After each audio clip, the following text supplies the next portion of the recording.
Hey guys, today is another voiceover style video, mainly because I was ripping through this job, learning, and this is just usually a little bit more concise. So this is for the Mercedes-Benz M276, specifically the 3-liter twin-turbo.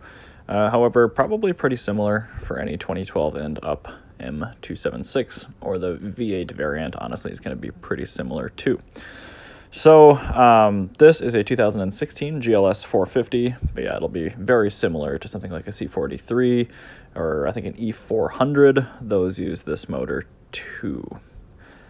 Step one is just going to be pulling off this upper vanity cover in the middle. It's just got these little rubber ball and socket things. So just tug up around the Mercedes emblem there, and you'll have to take off the front horn, which looks like this. Just a little rubber tab right in the middle. Just work it off, but be gentle. So that's what the front looks like.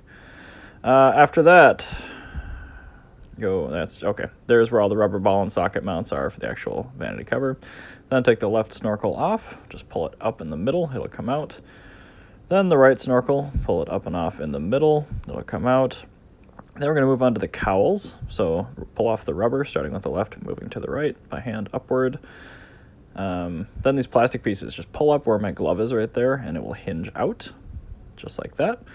After this, you're going to be doing two 8mm fasteners, one on the inside of the cowl here, and then there's actually one in the engine bay right here. Take those out and then just pull the cowl toward the front of the vehicle and it will come out, showing the locations on the inside of the cowl for the driver's side as well here. There's the hidden one and the visible one.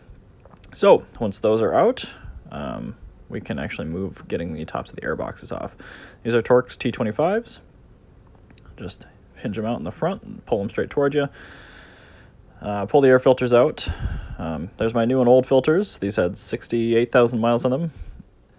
Next up, that's the bottom of the airbox, so it's more of those rubber clips. Pull from the inside out.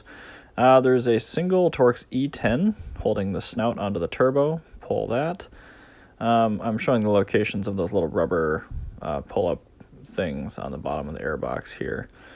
So anyway, once you pull the E10 off of the turbo inlet in the front there, you can pull this bad boy off. There are some static pressure sensors on the tops of the airboxes, so make sure those are disconnected. But here is your view.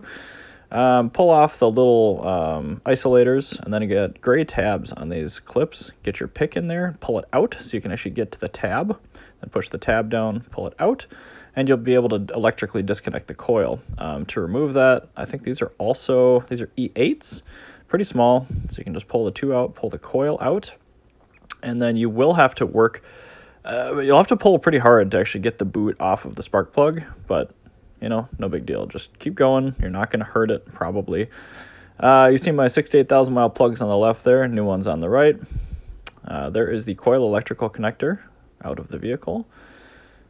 There it is on the car, so once the gray plastic's removed, there you go. That is the gray plastic piece that normally sits in there. And yeah, obviously installation is the reverse of removal, but it's a pretty simple job. So yeah, thanks for watching. Drop some questions in the comments if you have questions. But yeah, it's a pretty simple job. As far as tightening the plugs, just get them finger tight, and then I usually try to do a quarter turn. These actually have really stiff crush washers, so I think I only did between an eighth and a quarter. But anyway, the truck runs great. If you have any misfires, make sure to just double check the electrical connectors and then make sure you reassembled the boots on the coils properly. Hopefully this helped.